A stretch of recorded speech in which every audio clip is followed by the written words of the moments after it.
नमस्कार गाईज, मी आलेलो आहे. नमस्कार. नमस्कार. तर काका, मला एक प्रश्न विचारायचा की बिझनेसबद्दल तुम्हाला काय वाटतंय? बिझनेसबद्दल बोलायचं झालं तर आपला महाराष्ट्रीयन माणूस या बाबतीमध्ये खूप मागे राहतो. कारण महाराष्ट्रीयन मुलं जी आहे, खास करून तरुणाई, वयात आल्यानंतर शिक्षण पूर्ण झाल्यानंतर करिअर पूर्ण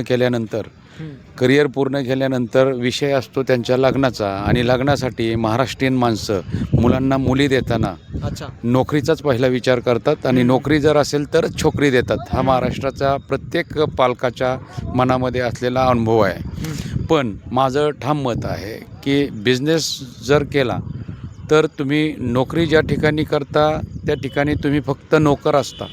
आणि ज्या ठिकाणी तुम्ही बिझनेस करता त्यावेळेस तुम्ही इतर अनेकांना रोजगार देऊ शकता. त्यामुळं बिझनेसवरती जास्तीत जास्त फोकस आपल्या महाराष्ट्रीयन मुलांनी केलं पाहिजे प्रामाणिकपणे. तरच त्या ठिकाणी तो उंच शिखरावरती जाऊ शकेल.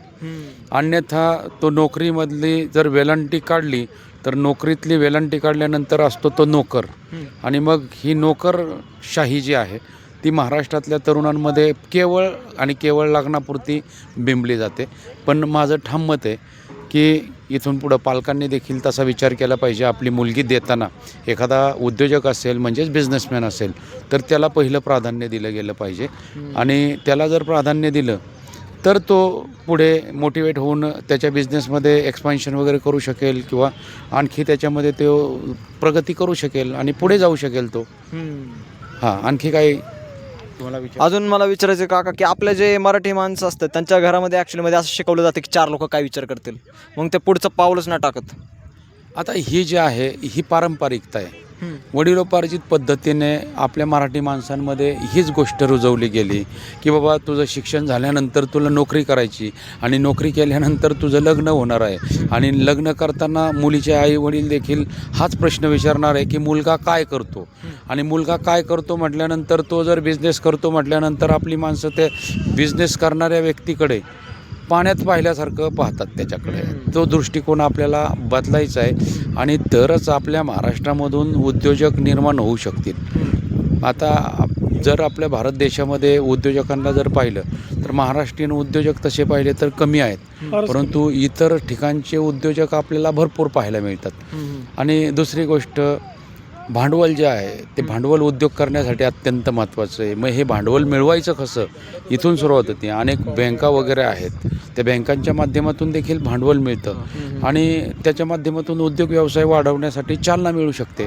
परंतु आपली लोक तिथपर्यंत माहिती घेत नाही, बँकेपर्यंत पोचत नाही.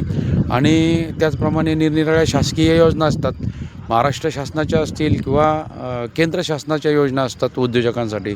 त्या योजनांचा मुळीच आपल्या लोकांना माहितीच नसतात त्या योजना. आणि त्या योजना जर माहीत करून घेतल्या आणि जर बिझनेसमध्ये उडी जर घेतली तर निश्चितपणे एखादा उद्योजक आपल्या महाराष्ट्रामधून निर्माण होऊ शकेल असं मला खात्रीने वाटतंय. तर आता फ्रेंड सर्कल कसा असायला पाहिजे? आता फ्रेंड सर्कल जे आहे त्याच्या बाबतीत बोलायचं झालं तर being with winner makes you winner. तुम्ही जिंकणाऱ्याच्या बरोबर राहा. यशस्वी होणाऱ्या माणसाच्या बरोबर जर तुम्ही राहिला तर तुम्ही निश्चितपणे यशस्वीच होणार आहात. आणि अपयशी ठरणाऱ्या माणसांच्या जर सानिध्यात राहिला तर त्याची तर नौका डुबणारच आहे. त्याच्याबरोबर तुमचं जहाज जरी असलं तरी तुमचं जहाज त्याच्या सानिध्यात राहून ते डुबणार आहे. त्यामुळं मैत्री करताना आपण सतसत विवेक बुद्धीला पटेल अशा मित्रांशी, म्हणजे जे यशाच्या शिखरावरती जाणार आहेत, जे निर्व्यसनी आहेत, सगळ्यात महत्त्वाचं म्हणजे अशा मित्रांशी मैत्री करावी. आणि आपली भारतीय संस्कृती जी आहे ती संस्कृती जोपासणारी जी मुलं आहेत त्यांच्याबरोबर मैत्री करणं अत्यंत महत्त्वाचं आहे. कारण आजकाल आपली संस्कृती जी आहे, हिंदू संस्कृती, ती कुठंतरी बॅकफूटवरती यायला लागलेली आहे. आणि आजची तरुणाई जी आहे ती सगळी परकीय संस्कृतीचं स्वीकार करत आहेत. आणि परकीय संस्कृतीनुसारच त्यांचं चालणं, बोलणं, वागणं, बसणं, उठणं, खाणं, पिणं हे सगळं त्याच पद्धतीने चाललेलं आहे. हे कुठंतरी थांबलं पाहिजे. तरच खऱ्या अर्थाने आपला भारत देश, भारतीय संस्कृती जी आहे, भारतीय राष्ट्रीय अस्मिता जी आहे ती जोपासली जाऊ शकेल.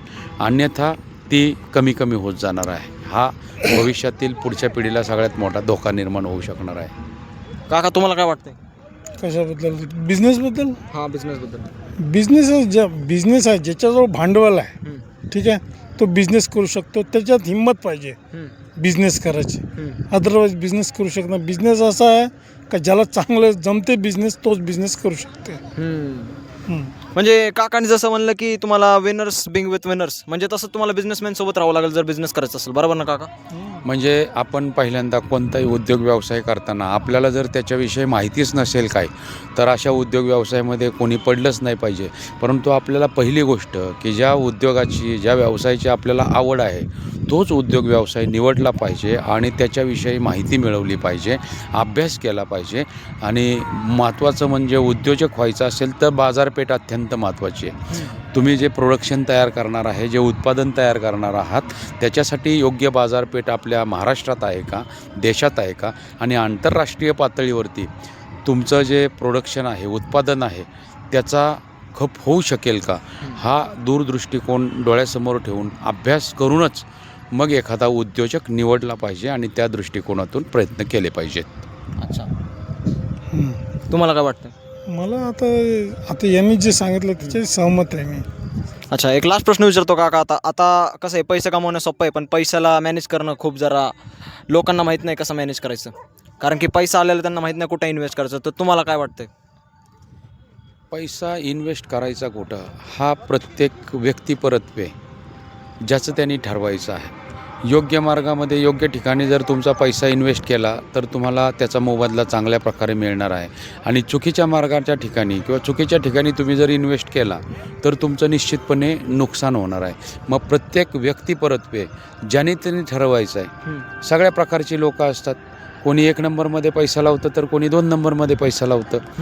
पण पैसा लावताना हा विचार झाला पाहिजे की आपल्याला ज्या ठिकाणी निश्चित रिफंड आहे, रिटर्न्स आहेत, अशाच ठिकाणी पैशाची इन्व्हेस्टमेंट केली पाहिजे. आणि आजच्या पिढीला तुम्हाला काय संदेश द्यायचा आहे? आजच्या जेनजीबद्दल काय बोलायचं? आजचे पोरं फक्त काय बिझनेसचं पाहत नाही. एक तर नोकरी पाहतात आणि दुसरं ते झेंडा घेऊन फिरणारे जास्त आहेत.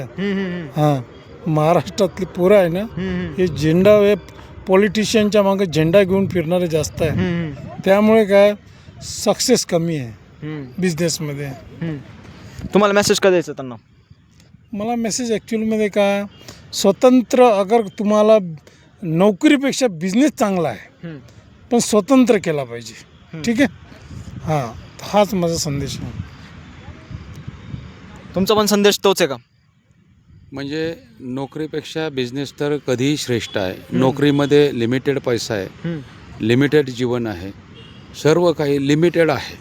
परंतु बिझनेसमध्ये सर्व काही अनलिमिटेड आहे. लाईफ पूर्णपणे अनलिमिटेड आहे. चांगल्या प्रतीचं अन्न, वस्त्र, निवारा ह्या ज्या मूलभूत गरजा आहे आणि सगळ्यात महत्त्वाची म्हणजे मेडिकल, या सगळ्या मूलभूत गरजा आपल्याला उच्च क्वालिटीच्या, उच्च दर्जाच्या आपल्याला मिळू शकतात. आणि हे सगळं बिझनेसमुळे शक्य होऊ शकतं. आणि नोकरीमध्ये लिमिटेड पैसा असल्यामुळे गरजा देखील लिमिटेड ठेवाव्या लागतात आणि त्या पूर्ण करण्यासाठी प्रत्येक गोष्टीला मर्यादा येतात आणि त्या मर्यादेच्या चौकटीमध्येच राहून आपल्याला जीवन जगावं लागतं, व्यतीत करावं लागतं. धन्यवाद काका. जय शिवराय, जय महाराष्ट्र. जय शिवराय, जय महाराष्ट्र, जय हिंद. Okay bye. हा व्हिडिओ माझ्या त्या चॅनलला येईलच, तर तुम्ही नक्की बघा. चॅनलला काय, तू मला तुझं चॅनल पाहिलं तरी अच्छा, इंस्टाग्राम आहे का तुमचं? इंस्टाग्राम नाही डाउनलोड केला. अच्छा, मी तुम्हाला ह्याला पाठवून देतो.